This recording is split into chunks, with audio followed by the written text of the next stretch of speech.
es Carlos Enrique Ángel Martínez. Soy profesor de la Universidad Nacional en el Departamento de Geociencias y hoy vengo a contarles sobre nuestra participación dentro del grupo de hidrogeología para la contribución a la hechura de este producto 5 dentro del proyecto MEGIA. Los integrantes de nuestro grupo de hidrogeología son estudiantes, geólogos, estudiantes de maestría en Ciencias, Geología, Eduardo Torres, Cristian Delgado, Germán Camargo, pero también han habido estudiantes de pregrado, entre los que están Karen Ávila y Laura Frasica, y también un geólogo contratista, Carlos Castelblanco. Vamos a hablar también de cuáles son los objetivos que nuestro grupo de hidrogeología contribuyó a este proyecto. El primero de ellos es contribuir a la construcción de lo que se llama el modelo geológico geofísico, del cual ya en otro video el profesor Germán Prieto hizo una explicación más enfatizada en el tema de geofísica. El segundo objetivo es, a partir de ese modelo geológico geofísico, elaborar el modelo hidrogeológico conceptual en una instancia preliminar, porque eso se elabora junto con otros grupos de trabajo también. ¿Qué es lo que producimos de conocimiento nosotros? El subsuelo, es decir, lo que está debajo de superficie, está formado por una serie de capas, como cuando ustedes ven un ponqué, un pudín. Y ustedes van viendo que se forman capas, y hay capas de chocolate, y capas de crema, y capas de chocolate, y capas de crema, y otras capas de piña. Así es en el subsuelo el terreno en términos generales, solamente que allí hay rocas de diferente composición, rocas ígneas, metamórficas, sedimentarias. Las rocas sedimentarias en este caso son las que más nos interesan allí en el Valle Medio del Magdalena.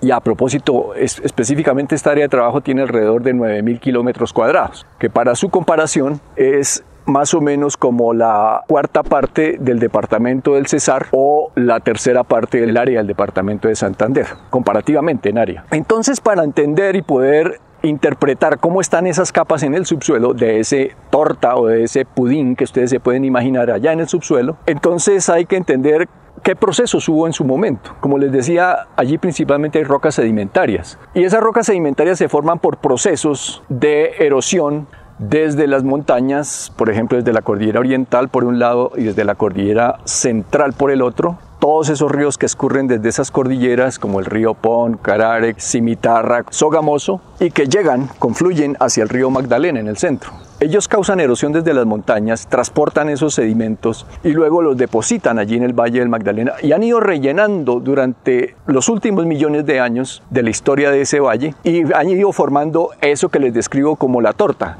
el ponqué que está allá en el subsuelo, y han ido depositando sedimentos, capas y capas unas sobre otras, y es lo que nosotros denominamos el modelo geológico geofísico, poder entender cómo está eso allí en el subsuelo. Se toma toda esa información previa que ya se han hecho estudios anteriores, como todos los estudios que ha realizado el Servicio Geológico durante largos años, el antiguo Ingiominas, y también más de 100 años de exploración petrolera que se han dado allí, a partir de todas las empresas que han estado tanto en exploración como en explotación de los recursos de hidrocarburos allí en el subsuelo de ese Valle Medio del Magdalena. Entonces han hecho múltiples estudios de sísmica, de perforación, etc. Entonces todo eso se utiliza, se recopiló en buena parte y sirvió como insumo.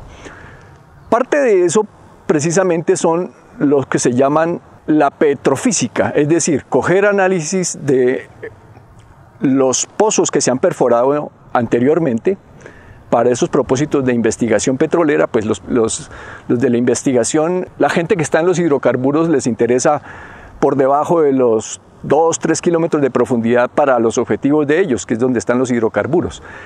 En este caso nosotros estamos interesados en los primeros 2 kilómetros de profundidad, que es donde están las aguas subterráneas. Pero también para llegar a esas profundidades que a ellos les interesan han tenido que atravesar las capas más superficiales, y se encuentra bastante información que nos puede servir para el propósito de este estudio. Esos registros de pozo, que es una herramienta que bajan dentro del pozo y va tomando mediciones físicas del terreno, como la resistencia al paso de la corriente, como la medición de los rayos gamma, etcétera, que ya lo explicó el profesor Prieto en otro video, pues nos han servido para poder determinar a qué profundidad se encuentran más arcillas o más arenas o más gravas, por ejemplo, o también cuál es la distribución de salinidad en el agua que se almacena dentro de los poros de esas gravas y arenas en la profundidad. También a partir de esos estudios preexistentes y también de las mediciones que este propio proyecto MEGIA ha realizado, pues hemos procesado y analizado eso para entender, por un lado, a qué profundidades se encuentran esas capas que describo dentro de la torta o pudín, o qué extensión tienen esas capas, que pueden ser decenas de metros o centenares de metros, la profundidad, los espesores, la composición de esas capas, que si tiene más arenas, que si tiene más arcillas, que si tiene más gravas, y otras cosas como las estructuras que las afectan, estructuras entonces como fallas que eventualmente las pueden estar cortando y desplazando en varias decenas de metros o incluso kilómetros, o también lo que llamamos nosotros los geólogos los plegamientos, es decir, las capas no solamente están horizontales como en el Pohnpei, pero pueden estar dobladas, plegadas y formando estructuras de pliegues a lo largo del subsuelo. Entonces esas estructuras nos van a decir cuál es la forma de esa cuenca subterránea. Y aquí hablo de cuenca subterránea porque la cuenca donde están almacenadas esas aguas subterráneas es diferente a la cuenca que ustedes ven, por ejemplo, en el fondo de este paisaje, la cuenca de las aguas superficiales. En las aguas superficiales la cuenca está definida por las partes más altas de las montañas. Desde ahí hacia abajo escurren las aguas, mientras que en las aguas subterráneas hay otro tipo de controles. Están allá en el subsuelo, en ese torta de la cual hablamos. Ya con base en esa definición de la cuenca subterránea, allí es donde tenemos el modelo geológico y geofísico. Con base en eso, entonces, pasamos al siguiente paso, que es entender cómo esas capas tienen en medio de esos granos poros. Y esos poros van a permitir que el agua se almacene allí. El agua que, por ejemplo, como se ve allá en el fondo en esas montañas, está lloviendo. Esa agua cae sobre el terreno y se infiltra. Seguramente ustedes han oído hablar del ciclo hidrológico. El agua está en la atmósfera, pero cuando llueve cae y escurre sobre superficie y otra parte se infiltra. Bueno, esa parte que se infiltra es la que va a dar allá a la cuenca subterránea. Se va a almacenar en esa cuenca subterránea y todo esto que hemos estudiado hasta aquí, el modelo geológico geofísico, va a controlar la forma en que ella va a infiltrarse, las zonas en donde se va a infiltrar, porque allí hay rocas permeables, es decir, que permiten que el agua se filtre, porque tienen porosidad. Entonces todo eso se va definiendo. Esas rocas, ¿cuáles son las que tienen esa porosidad? Bien sea por poros naturales en medio de los granos o por fracturas que han adquirido con los movimientos, temblores, etcétera, que han ocurrido en el terreno y por los cuales por naturaleza se han fracturado. Tanto las fracturas como los poros en medio de los granos constituyen caminos por los cuales entonces el agua fluye en el subsuelo. Entonces, entendiendo eso, también se va a definir zonas en donde el agua se recarga, se llama, es decir, donde se infiltra el agua desde superficie a través de la lluvia y va a profundidad en el terreno, coge diferentes caminos y unas van más somero o más cerca a superficie y salen en manantiales cercanos, otras van más profundo a través de esas capas que mencionamos y llegan más lejos y salen a ríos o salen a lagunas o salen a quebradas. Y son las que mantienen los ríos, las lagunas y las quebradas todo el tiempo. Cuando hay época de sequía, que hace 2-3 meses dejó de llover, pues la causa de que los ríos, las lagunas tengan su agua allí y puedan estar los peces y toda la vegetación que depende de eso, es las aguas subterráneas que se lo están alimentando desde el subsuelo. Y también hay otras que cogen caminos mucho más largos y pueden salir incluso hasta el océano, desde el subsuelo. Entonces esos caminos entonces se entienden allí en esa cuenca subterránea y estamos armando entonces a partir de eso lo que se llama el modelo hidrogeológico conceptual, es decir, cómo funciona esa cuenca subterránea y cómo se mueven las aguas allí hasta las zonas de salida otra vez o descarga. También en esa definición del modelo hidrogeológico conceptual se puede definir cuál es la salinidad de esa agua en el subsuelo.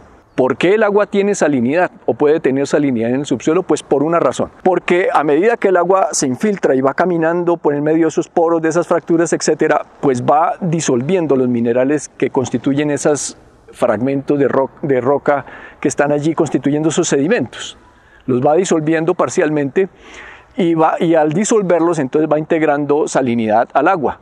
En la medida que ella va caminando, porque camina con velocidades de pocos centímetros en el día, pues tiene harto contacto con esos minerales y los va disolviendo progresivamente y entonces va adquiriendo más y más salinidad. Las que tienen caminos cortos pues son aguas dulces generalmente, las que tienen caminos intermedios un poco más profundos comienzan a tener más salinidad porque se demoran varias decenas de años en salir al otro lado.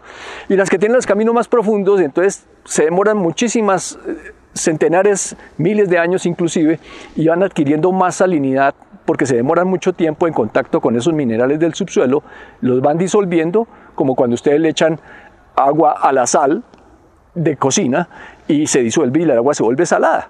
Entonces en ese tiempo se vuelven aguas salinas. Entonces eso también se puede mirar la distribución de las aguas salinas en el subsuelo y definir hasta dónde se pueden aprovechar esas aguas, porque ellas son muy saladas, entonces ya no son aprovechables para ningún uso, ni consumo humano, ni riego, etc. O pues muy costoso transformarlas para aprovecharlas. Todo esto del modelo geológico geofísico y luego la elaboración del modelo hidrogeológico conceptual se ha logrado con base en una colaboración estrecha y continua y discusión continua con otros grupos de trabajo, como nuestro grupo de hidrogeología. Entre ellos voy a mencionar, por supuesto, al grupo de aguas subterráneas de la Facultad de Ingeniería, también de nuestra Universidad Nacional, el grupo de litogeoquímica de la Facultad de Ciencias y el grupo de geofísica, por supuesto, también de la Facultad de Ciencias. Esta información que se ha logrado construir a partir de la interacción entre esos grupos, ¿a quién se le pasa, digamos, en la siguiente etapa para que continúe trabajando? Bueno, ese es precisamente el grupo de aguas subterráneas de la Facultad de Ingeniería. Nuestro modelo conceptual hidrogeológico es algo así como una fotografía que se toma de un momento dado del funcionamiento de esa cuenca subterránea. Entonces, en donde se muestra cómo el agua se infiltra, en qué zonas se infiltra, qué caminos coge, qué direcciones coge el agua, en donde descarga, donde se comunica con los ríos, con las lagunas, con las ciénagas, etc. Y esa información la toma el grupo de aguas subterráneas de ingeniería, inician la construcción del llamado modelo hidrogeológico numérico. Ellos entonces, desde sus propias disciplinas de las cuales ellos tienen fortalezas, entonces elaboran, por ejemplo, el balance hídrico, es decir, cuánta agua es la que se infiltra, cuánta agua está almacenada allá en el subsuelo, a qué velocidad van esas aguas en el subsuelo, cuáles son los valores de porosidad más adecuados, cuál es la permeabilidad del terreno en términos numéricos, qué tan fácil fluye el agua en esos terrenos y hacen la cuantificación en ese modelo hidrogeológico numérico. De esto seguramente habrá un video específico que explicará la cabeza de ese grupo, el profesor Leonardo Donado o alguno de sus estudiantes avanzados. Ellos llegan a elaborar ese modelo numérico que ya no es una fotografía como lo que nosotros entregamos de un instante en el funcionamiento de esa cuenca subterránea, sino es algo más avanzado, como donde se le ponen números, cantidades, etcétera, para simular la situación real de manera más fiel. Allí entonces eso es algo parecido como a un video comparado con una fotografía. Hay mucha más información de la dinámica ya de cómo funciona esa cuenca subterránea.